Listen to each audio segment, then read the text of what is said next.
What up, y'all? Big Daddy here, Duke Southern Grill. So today I'm doing, well, we're gonna do 3 separate videos. However, it's really one meal. But I'm chopping it up into 3 separate videos just in case y'all don't want to watch the whole meal process. I've done videos like that before and I'm trying to, build up the views. So like, subscribe, share, all of that. So if y'all like chicken teriyaki sticks from the American Chinese restaurants, watch this video. Be easy. Hey, what up, y'all? Big Daddy here. So you know what we're doing. We're doing a few things. So right now we're doing teriyaki sticks, chicken teriyaki sticks. So if y'all went to your local American Chinese restaurant, you know those pieces of meat on the stick, kind of greasy, a little saucy, but y'all kill them, right? Mine today, the reason why those are greasy, for those who don't know, those are usually fried after their original cooking process. Mine today, we're not gonna do that. I'm gonna use my griddle top, and we're gonna cook them that way. But everything else is gonna be plain and simple in the same way. We're gonna have the marinade. The chicken's gonna sit. We're gonna put it on the skewer, and it's gonna be off the chain.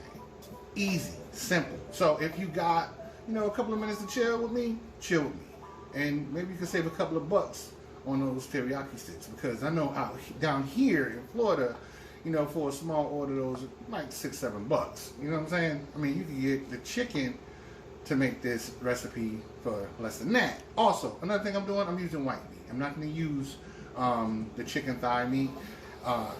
Trust me, stay with me on that. You know what I mean? For those who may not think the white meat is juicy enough, it's going to be real juicy, real good. Alright? So to start, you're going to need a bowl. A little bit of crushed red.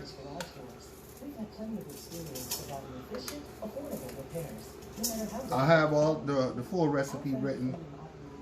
Don't copy what you see me doing. For example, the crushed red, I like crushed red. I like a little spice. So that's crushed red got you coughing. Yeah, you know how there's like the dust in it? I don't know. That's like your homemade Cajun seasoning. Always has me sneezing. That's true. A little bit of ginger powder.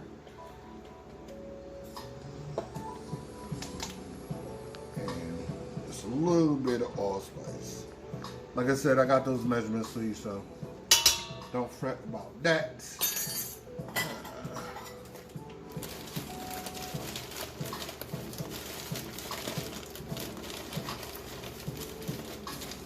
A little bit of brown sugar. Teriyaki sauce is so simple to make. A lot of people stay away from it because, you don't know how complicated it could be to hook up. And, you go to the grocery store, buy a bottle of the salty stuff, and you're all done. A little bit. Also, you don't have to buy the most expensive soy sauce out there to make a good teriyaki sauce or to cook with. So we got all the ingredients in the bowl for the teriyaki sauce. Whisk it up a little bit.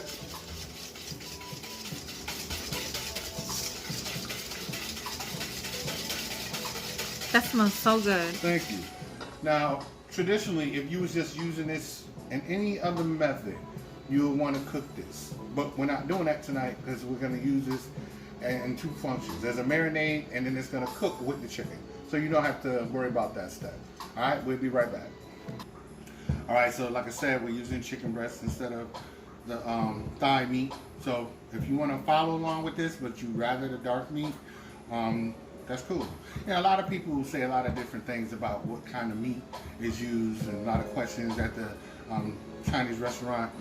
Honestly, some of the meats that they use is the process that happens during the cooking that kind of, it makes it look a little different to people, especially if they're not used to it and they're not, chefing it up.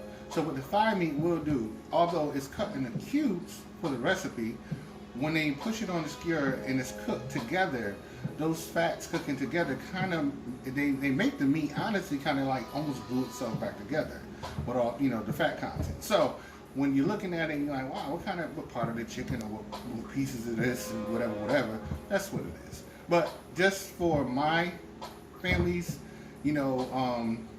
conscience to you know how much of dark meat chicken that we use. I'm using chicken breast. We eat dark meat, but we just had it a few other times, and since it has a higher fat content and all that other stuff, all that health stuff that y'all not wanting to watch this video for because you have to go to another video, you know, those are all the reasons why I'm using the breast. So on this breast, it's boneless, of course, except for this little piece of bone that was on that part. So instead of cubing this, I'm going to cut it in strips. But I feel like it. You can cube it if you want to. Somewhat thin. And then it's going to go right in my teriyaki marinade bowl. You're cutting so effortlessly. That's not me, that's the knife, baby girl. Can't take that credit.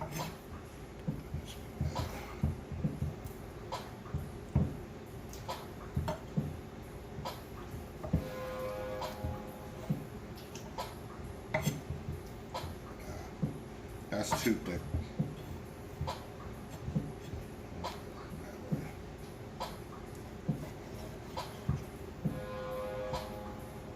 Alright, easy. Alright everybody, so all of the chicken breasts have been cut into strips, or if you're, you know, cubing them, that's cool too. Just try to make them uniform.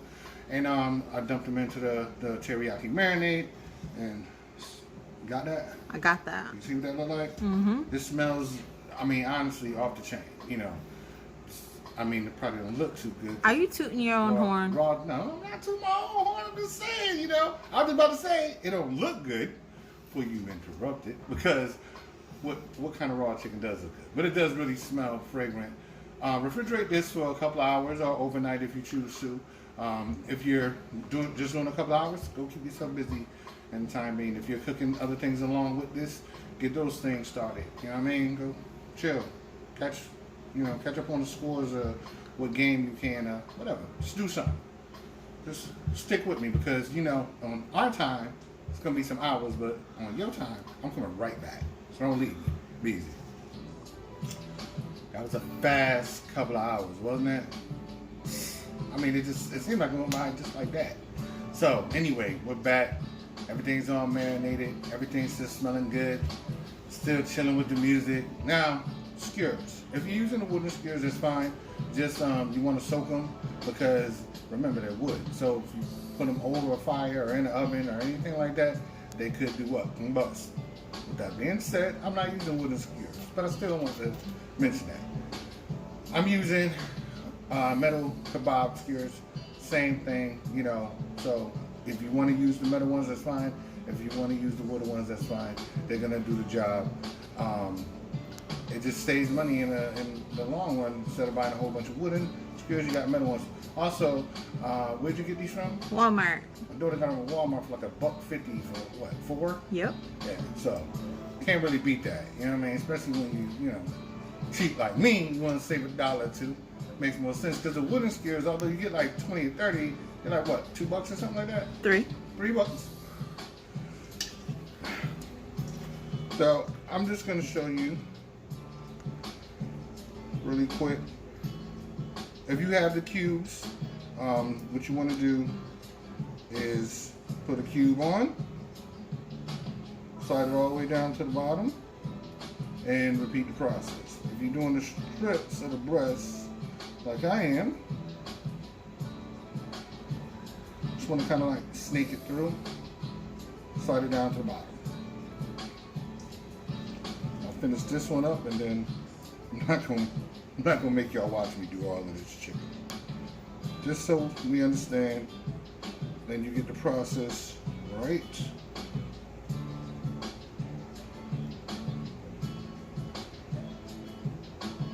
You could try to find the center and just go straight through, but you know what can end up happening is once it cooks, it can break off. So that's why I do it this way. Alright, so I'm gonna get one more on here, and then I'm gonna show you what we're doing next. Be easy. Alright, so this is how they look. You ready? The griddle is nice and hot. That's it. Alright, I'm gonna keep doing this. Alright, y'all, so Here they go. They don't look beautiful yet. They still look like raw chicken, but they smell amazing. Couple of things. These are gonna take all together total time cooking, maybe about 10 to 12 minutes. You just wanna watch them. They're on like a medium heat. All right, and what else I want to say? Oh, the teriyaki sauce. Do not throw that away, because periodically what you want to do is brush that on to get all that. You want all of that teriyaki flavor in these skewers, okay? So don't walk away from this process, because if you're cooking them like this, because you could have threw them in the oven, whatever, but I didn't tell you that method, so don't walk away because you don't want to burn your chicken. All right, be easy. All right, y'all. So we're about halfway through. About halfway through. I just wanted y'all to see what those look like. Now that's starting to look good, right? See, the look is starting to catch up to the smell, and it smells great. Also, I wanted to give y'all a little option. I'm gonna put this in the recipe as well. If you did want to bake these, lightly greased baking pan, preheat your oven 350 degrees, lay your skewers down, and then bake. After about 12 minutes or so, turn them, bake. So that's the baking method. And also, still with that one, you want to reserve some of your teriyaki sauce, because partway through, you want to make sure you basted them. Don't waste none. Here's the thing, a challenge, rather. If you can have all of your reserved teriyaki sauce that you made up at home used up before these get done, that's awesome, because you know these skewers are getting all of that flavor, and that's what you want. Coming out of Big Daddy's kitchen. It's about flavor, baby. Be easy. All right, there they are, baby. What? Chicken teriyaki. Just like you find at your local neighborhood, in the hood, Chinese/American restaurant. And you did it at your house, in your kitchen, with your ingredients. And you saved yourself some money. That's what's up. That's what I'm talking about right now. I'm not cheap, but, you know. You know you're cheap. I spend my money on better things. I'm glad you said I'm cheap, because you was asking me for some kind of person, so now we ain't got to talk about that more, so I'm so cheap. Anyway, yo, thank y'all for stepping up in the kitchen. Again, don't forget, subscribe, like, share, all those good things. Hit the bell. Hit that bell. Hit me up, dsgcatering.com. Follow me on my other platforms on Instagram as well as Facebook. Yo, I really appreciate all the love out there. Try this recipe. Yo, you can eat this by itself. Have it with some sticky rice, steamed broccoli, or your favorite fried rice, or lo mein. I love them. I love that lo mein. That's what's up. Whatever. Do your thing. It's a crazy world out there. Y'all be safe and be easy.